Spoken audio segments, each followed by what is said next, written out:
अभी कुछ नहीं कह सकते। टीडीपी आपका साथ छोड़ता है, क्या ये लगता नहीं है कि जो आपका जो हार्डकोर हिंदुत्व आइडेंटिटी है, इसकी वजह से बहुत लोग, आप कोशिश भी कर रहे हैं एग्रीगेटिव पार्टी होने की, तो ये फेल हो जा रहा है क्योंकि आपकी एक आइडेंटिटी बन चुकी है जो कि आइडियोलॉजी बेस्ड है। तो आपको एम्पिरिसिज्म में आना होगा और कुछ डिफरेंट करना होगा। भूलिए मत कि टीडीपी कभी हमारे साथ नहीं थी। टीडीपी ने चुनाव के बाद हमको बाहर से सपोर्ट किया, हमारी सरकार में भी नहीं आए, और एक ही कड़ी थी हम दोनों को जोड़ने वाली कि हमने उनको कह दिया कि आप क्यों नहीं अपने स्पीकर को बना दीजिए हमारा अपना स्पीकर। बन गए स्पीकर। इसीलिए उसको मैं उस कैटेगरी में मानता हूं कि जिन पार्टियों को संकोच होता है कि अगर हम बीजेपी के साथ जाएंगे तो संभवतः हमको मुस्लिम मतदाता वोट नहीं देगा, जो लोग हमारे साथ आए हैं उनको अनुभव हुआ है, जैसे जेडीयू है, नीतीश है, कि उनके हमारे साथ आने से हमको मुस्लिम वोट नहीं मिलेगा, लेकिन उनका मुस्लिम वोट जाता नहीं है, और ये सभी को धीरे धीरे होगा। लगता है कि इस तरह की पार्टियां तमाम होगी जो बाद में रियलाइज करेंगी और आपके साथ आएंगी। आ सकती है, आए, डीएमके आए हैं, एडीएमके आए हैं, सब आए हैं। संकोच तो थोड़ा बहुत होता ही था शुरू में, लेकिन क्या कुछ बेसिक चेंज करने की जरूरत आपको लग रही है?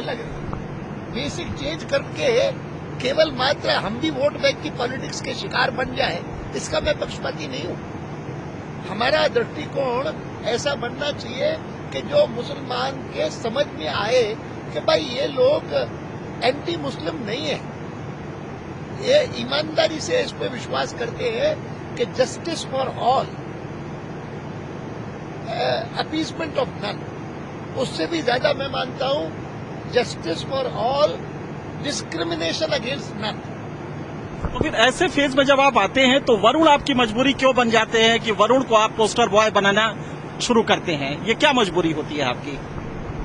वो पोस्टर बॉय बना है, मैं नहीं मानता हूं, किसी ने कह दिया होगा, किसी ने बना दिया होगा, और बहुत बार आप देखेंगे कि इनको पोस्टर बॉय बनाने वाले ज्यादातर लोग हमारे विरोधी होते हैं। 1998 में आपने अपना एक मैनिफेस्टो दिया था जिसमें कई बार राम मंदिर बनाने की बात कही थी। आज इतने इलेक्शंस के बाद, करीब 11 साल बाद, फिर एक आप अपना मैनिफेस्टो देने जा रहे हैं। ये लगता नहीं है कि कहीं फिर आपको वापस उसी पे जाना पड़ रहा है जो हार्डकोर हिंदुत्व की लाइन आपने पहले ली थी? What is hardcore Hindutva? These are catchphrases. I have always regarded nationalism as the core ideology of the party. राष्ट्रवाद यह भारतीय जनसंघ की और भारतीय जनता पार्टी की कोर आइडियोलॉजी है।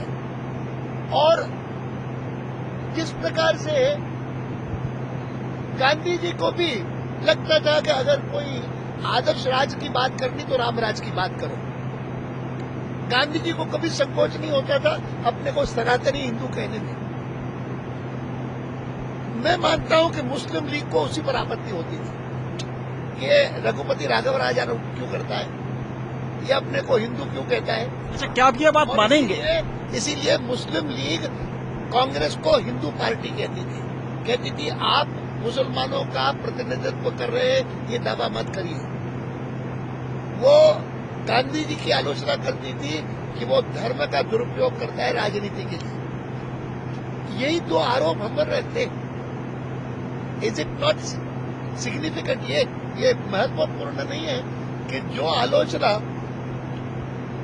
स्वतंत्रता से पहले कांग्रेस पार्टी की मुस्लिम लीग करती थी, वो आलोचना आज कांग्रेस पार्टी भारतीय जनता पार्टी की करती है।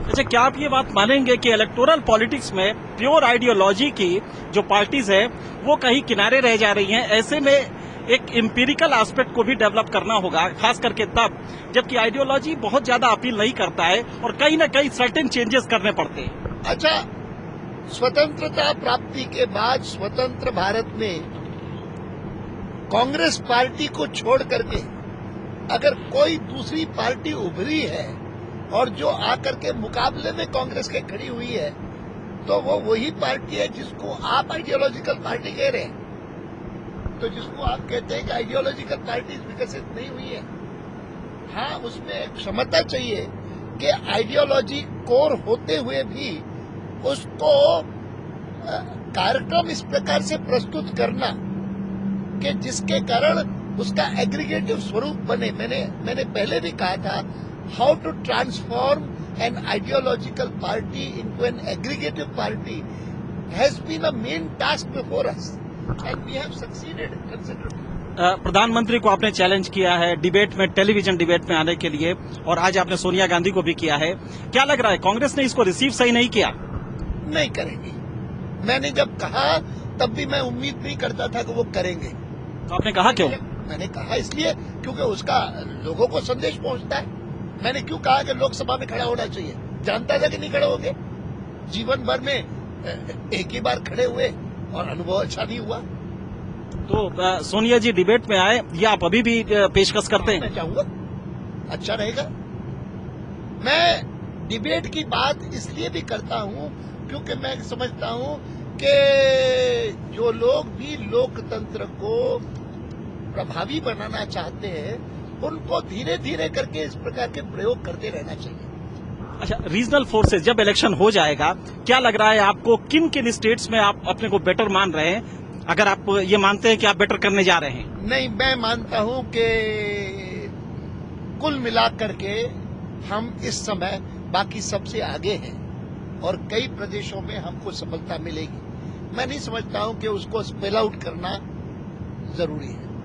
यूपी की स्थिति मुझे लगता है कि अच्छी नहीं है। एक सब हमारी जो पिछली बार थी बहुत खराब थी, उससे काफी अच्छी स्थिति है, ऐसे मैं मानता जब इलेक्शन होगा, जो भी आपकी स्थिति बने, आपको कौन कौन प्रोस्पेक्टिव लग रहा है कि वो पार्टीज होंगी जो आपके पास जुड़ेंगी और तब आप सरकार बना हूं। सकेंगे? मैं आज गिनती नहीं कराऊंगा क्योंकि गिनती कराते ही उसके अपने परिणाम होते हैं, नहीं करा। लेकिन आपको उम्मीद है कि कुछ डिफरेंट कॉर्नर से भी पार्टीज आएंगी जिनको कि एक्सपेक्ट नहीं किया जाए? जरूर आएगा। एक चीज और अडवाणी जी, भारतीय जनता पार्टी अभी तक एक ऐसी स्थिति में है जहां की क्लियर नहीं हो पा रहा है। मोहन भागवत जी आए हैं, इससे पार्टी के प्रोस्पेक्ट्स पे क्या असर पड़ेगा? इससे कोई असर नहीं, ये नॉर्मल चेंजेस है, कोई ऐसी बड़ी बात नहीं है। उसके लोग इंटरप्रिटेशन अपने करते रहते हैं। In fact he said it, in fact अपने भाषण में उन्होंने कहा कि मैं इस स्थिति में आया कि मेरे साथ 8 साल काम करने वाला मेरे साथ रसोईया, उसका नाम ही मुझे याद नहीं आता।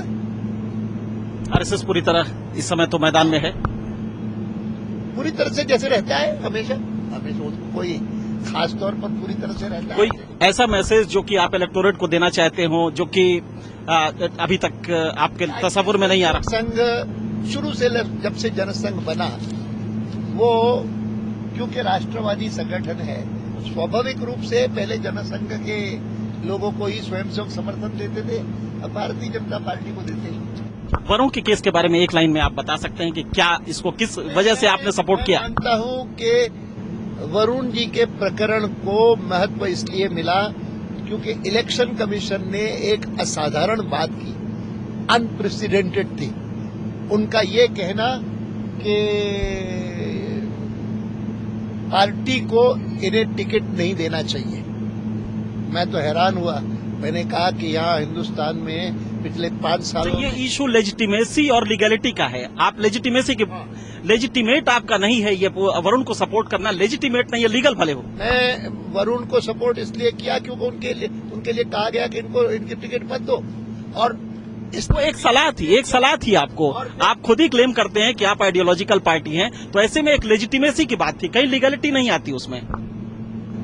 लीगलिटी आती है ना, उन्होंने लीगल काम किया ये कहकर के कि पार्टी इसको टिकट न दे, जबकि कोई अपराध अभी प्रमाणित नहीं हुआ। This was an appeal in the name of legitimacy, not legality. No, it has never been done. I have not heard even किसी के मर्डर का चार्ज है, उसको भी नहीं कहा उन्होंने कि इसको मत दो। यहाँ तक कि चर्चा चल रही है कि वो जो कन्विक्ट हो गया है वो भी खड़ा होगा लखनऊ से। अटवाणी जी, क्या हम मान लें कि हम भावी प्रधानमंत्री से इस समय बात कर रहे हैं? मैं यही कह सकता हूं कि भारतीय जनता पार्टी उम्मीद करती है आज के 2009 के लोकसभा चुनाव का जनादेश एनडीए को प्राप्त होगा। आपसे मुझसे बात करने के लिए बहुत बहुत धन्यवाद।